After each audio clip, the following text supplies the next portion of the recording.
Pakistan. Let me ask you about the things that tie you to Pakistan. Was your mother a great influence in your life all through your growing up period? Very much. She was a great influence in terms of her views about life, politics, and even in sport. She was a great influence, and she gave me a lot of love. I was very close to her. If she was such a central part of your life all through that period, it's terribly difficult, I suppose, even now for you to not forget her, but to put her aside, put her memory aside. You know, but you see, as a Muslim, I accept death. I mean, I know that, you know, everyone has to die, and you accept it, and I would have come to terms with it much easier. But I think what left a lasting effect on me was the fact that, you know, she could have been saved. It was I mean, had it been diagnosed early, it was a straightforward operation, and she would have lived.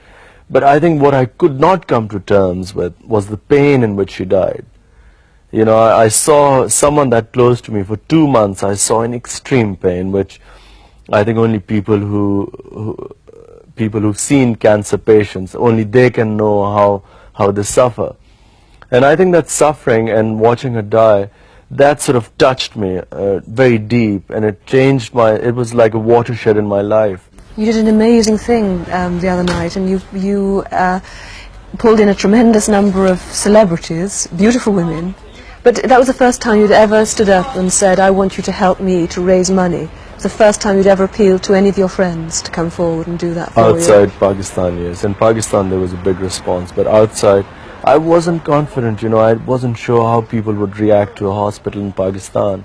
My main idea was to tap the Pakistanis living in Britain. Your mother said something about she didn't want you to bring back a Western girl as a bride to Pakistan. Yeah, well, I was 18 then, and she was scared that if I marry a Western girl, she thought that either I would live in England, or I would come and bring her back, and eventually she would again take me back to England, or I would have a broken home, because the interracial marriages have not had a very good record.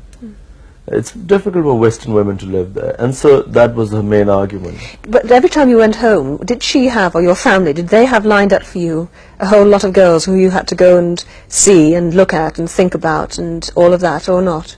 How did it work? Well, you see, I grew up in this house where I had 4 very independent, educated and strong-minded sisters, and a mother who was again very strong-minded. So, you know, they never agreed to one girl. I mean, I never remember that, you know, recently my sisters we had all my sisters who all over the world, we got together recently. And suddenly they started giving me hell, why aren't you married, you know, you're getting old and all this. So I had to tell them, I said, look, have you ever suggested a girl to me?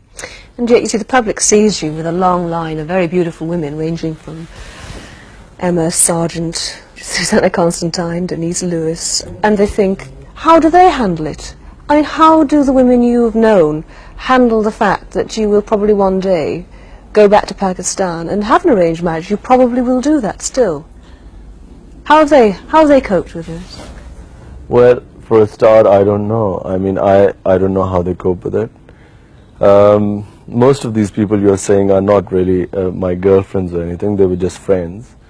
So they'd never had to worry about decisions about my marriage. You say you never come close to an English girl here, close enough to think about marriage? I suppose I came to one girl who I came quite close to marrying, and it didn't happen. Who was that? That was Emma. And then, you know, since then, I haven't even thought of marriage. Are you sure? Very sure. Are you cynical in a sense? Because, you know, your celebrity and the person you are and this sort of sex symbol that you have become means that a lot of women will be attracted to you because of who you are and what kind of publicity you can give them. Is that something that kind of annoys you, bothers you, frustrates you? Well, a lot of it is very funny because, you know, I mean, you can't take it seriously. I mean, you know, if you go out with someone who you're just escorting someone, because at times people invite couples, so someone you know, and I know a lot of women who are just friends, and you take them out, their photographs taken, and there's a whole gossip about you, so you can't take that seriously. I know, in one sense I know what you mean, but in another sense I feel that it's so crucial for you to have the kind of press that you have. It's good press.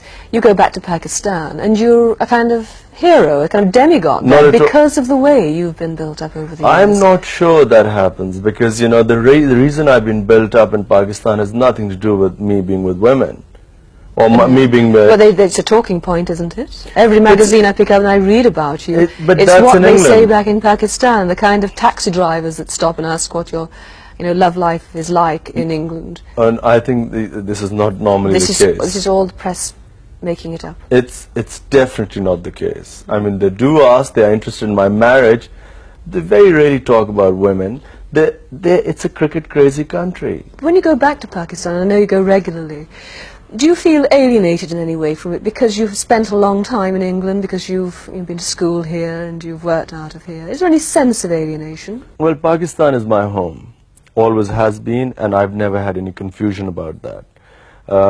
I've come to England first to study for 4 years, and then I came to play professional cricket here, because England is the only place which plays cricket in the summer. And I have so many friends over the years, so it's like a second home. But the winter, come September, I have this feeling, I start longing to go back. You're very easy about it all, aren't you? Very cool on the surface anyway. So tell me how you relax. How do you unwind? For me, I suppose if I'm really run down, I would like to go away in the wild. Just camp out for a while. I think that probably relaxes me more. It sort of, if I'm really run down or I'm drained mentally, I think that probably gives me more energy and staying power. It sort of vitality. I'm again fresh again.